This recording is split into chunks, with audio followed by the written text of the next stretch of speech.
Hi friends, welcome to Relax Recipes. இன்னைக்கு நம்ம மலபார் கிண்ணத்தப்பம் எப்படி செய்யலாம்னு பார்க்கலாம். ரொம்ப சிம்பிளான மெத்தட்ல செய்யலாம். ஒரு கப் அளவுக்கு சாதம் எடுத்துருக்கேன். நீங்கள் எந்த அரிசியில் சமைச்சதாக இருந்தாலும் பரவாயில்ல எடுத்துக்கலாம். எந்த கப்பில் நம்ம சாதம் அளந்து எடுத்துருக்கோமோ அதே கப்பை வச்சு மற்ற பொருட்களையும் அளந்துக்கலாம். இதை ஒரு மிக்சர் ஜாரில் சேர்த்துக்கலாம். ஒரு 2 டேபிள் ஸ்பூன் அரிசி மாவு. நான் கடையில் உள்ள ரெடிமேட் இடியாப் மாவு யூஸ் பண்ணுறேன். எந்த மாவுனாலும் யூஸ் பண்ணிக்கலாம். ஒரு 1/4 டீஸ்பூன் உப்பு, ஒரு கப் சாதத்துக்கு 1/2 கப் அளவுக்கு தேங்காய் பால், நல்ல கட்டியான தேங்காய் பாலை சேர்த்துக்கலாம்.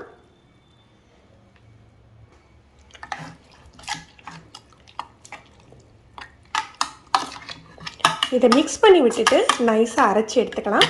அரிசி மாவு சேர்த்துருக்கிறதுனால நல்லா கலந்து விட்டுட்டு தான் அரைச்சிக்கணும்.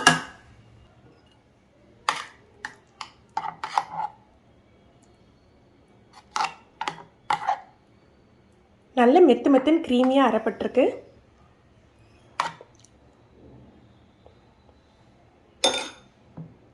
ஒரு கப் வெல்லம் சேர்த்துக்கலாம். நான் வெல்லத்தை நல்லா பொடி பண்ணி சேர்த்துக்கிறேன். 3/4 கப் தண்ணி சேர்த்து கரைச்சிட்டு, உங்களுக்கு கல் ஏதாவது இருக்கும், தூசி இருக்கும் அப்படின்னா இதை திருப்பி நம்ம வடிகட்டி எடுத்துக்கலாம்.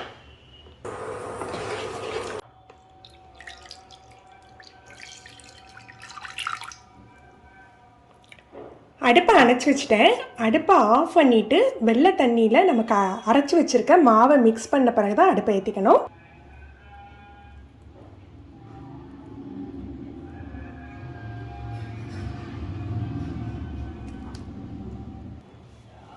இதை நல்லா மிக்ஸ் பண்ணி விட்டுக்கலாம்.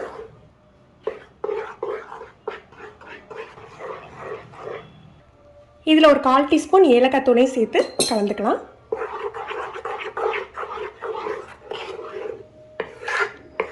நல்லா மிக்ஸ் ஆகிட்டு இப்போ அடுப்பை ஆன் பண்ணி மீடியம் ஃப்ளேமில் வச்சு நம்ம கிளற ஆரம்பிக்கலாம். ஃப்ளேம் லோ டு மீடியமில் தான் இருக்கணும். ஏன்னா இது சீக்கிரமாக அரிசி மாவு சேர்த்துருக்கிறதுனால சீக்கிரமாக கட்டியாக ஆரம்பிச்சிடும்.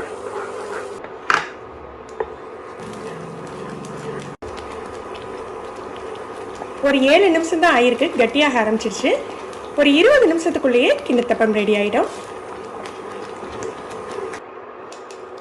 கட்டியாக ஆரம்பிச்சாக்கில் ஒரு டேபிள் ஸ்பூன் நெய் சேர்த்துக்கலாம்.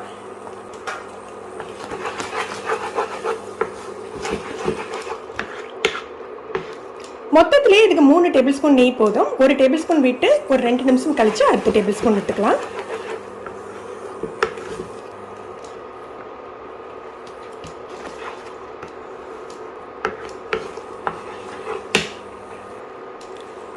ரெண்டு டேபிள் ஸ்பூன் கடலைப்பருப்பு ஒரு 2 விசில் வச்சு எடுத்திருக்கேன். அதாவது 3/4 வேக்காடு தான் வெந்திருக்கு. இந்த ஸ்டேஜில் இதில் சேர்த்துக்க போகிறோம். இது கடலைப்பருப்பு சேர்க்கல இந்த கிண்ணத்தப்பம் வந்து நல்ல டேஸ்ட்டு கொடுக்குங்க. நீங்கள் இதுக்கு பதிலாக நட்ஸு கூட சேர்த்துக்கலாம்.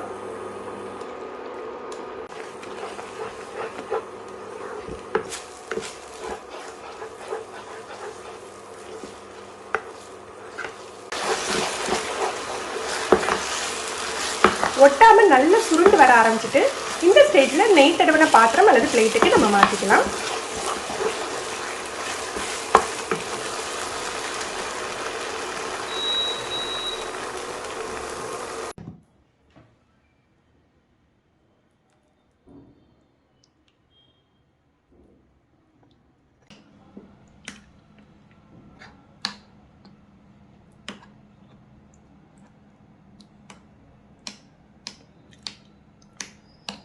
இது நல்லா செட் ஆகட்டும்.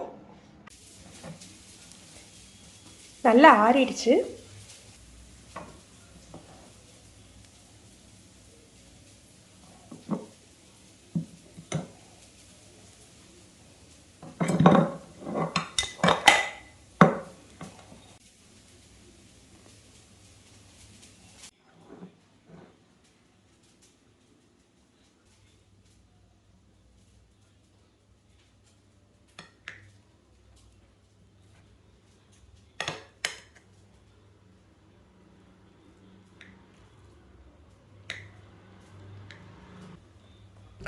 ஃப்ரெண்ட்ஸ், நீங்களும் இந்த ரெசிபி ட்ரை பண்ணி பாருங்கள். எப்படி இருந்ததுன்னு கமெண்ட் பண்ணுங்கள். இந்த வீடியோ உங்களுக்கு பிடிச்சிருந்ததுன்னா லைக் பண்ணி ஷேர் பண்ணுங்கள். நீங்கள் இன்றைக்கி தான் ஃபஸ்ட் டைம் ரிலாக்ஸ் ரெசிபிஸ் பார்க்குறீங்கன்னா சப்ஸ்கிரைப் பண்ணி கீழே உள்ள பெல் பட்டனில் ஆல் செலக்ட் பண்ணி வச்சுக்கிட்டிங்கன்னா நம்ம சேனலில் வீடியோக்கள் போட்ட உடனே உங்களுக்கு நோட்டிஃபிகேஷன் கிடைக்கும். தேங்க்யூ.